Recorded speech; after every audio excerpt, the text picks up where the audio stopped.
मधेजी जे कचे वारे इलाइक़े जमालपुर में पुलिस ॾोहारियुनि ख़िलाफ़ ऑपरेशन करे घरनि ऐं ओताकुनि खे बाहि ॾेई छॾी आहे। ऑपरेशन दौरान पुलिस ॾोहारियुनि जे घरनि ऐं ओताकुनि खे बाहि ॾेई छॾी, जॾहिं त केतिरनि ई शकी माण्हुनि खे गिरफ़्तार कयो वियो आहे। ॻोठाणनि जो चवणु आहे त पुलिस बेगुनाह चढ़ाई करे घरनि खे बाहि ॾेई साड़ियो आहे। अवां खे आगाह करे रहिया आहियूं अहम ख़बर जे हवाले सां त मधेजी जे कचे वारे इलाइक़े जमालपुर में पुलिस ॾोहारियुनि ख़िलाफ़ ऑपरेशन करे घरनि ऐं ओताकुनि खे बाहि ॾेई छॾी आहे। ऑपरेशन दौरान पुलिस ॾोहारियुनि जे घरनि ऐं ओताकुनि खे बाहि ॾेई छॾी, जॾहिं त केतिरनि ई शकी माण्हुनि खे गिरफ़्तार कयो वियो आहे।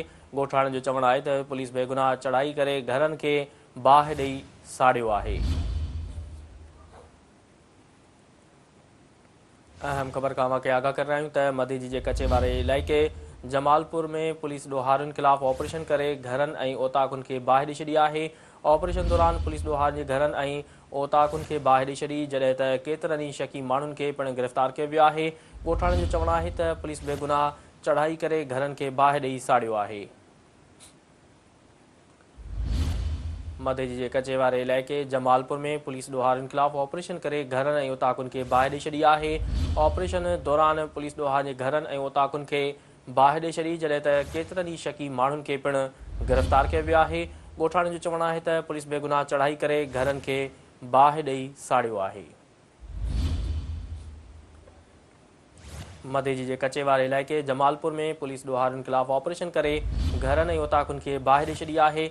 ऑपरेशन दौरान पुलिस ॾोहारियुनि जे घरनि ऐं ओताकुनि खे बाहि ॾेई छॾी, जॾहिं त केतिरनि ई शकी माण्हुनि खे पिणु गिरफ़्तार कयो वियो आहे।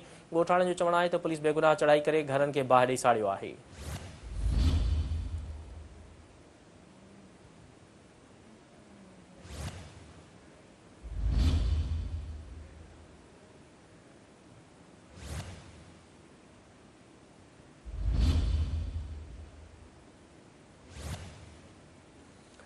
अहम ख़बर खां अवां खे आगाह करे रहिया आहियूं त मधेजी जे कचे वारे इलाइक़े जमालपुर में पुलिस ॾोहारियुनि ख़िलाफ़ ऑपरेशन करे घरनि ऐं ओताकुनि खे बाहि ॾेई छॾी आहे। ऑपरेशन दौरान पुलिस ॾोहारियुनि जे घरनि ऐं ओताकुनि खे बाहि ॾेई छॾी, जॾहिं त केतिरनि ई शकी माण्हुनि खे पिणु गिरफ़्तार कयो वियो आहे।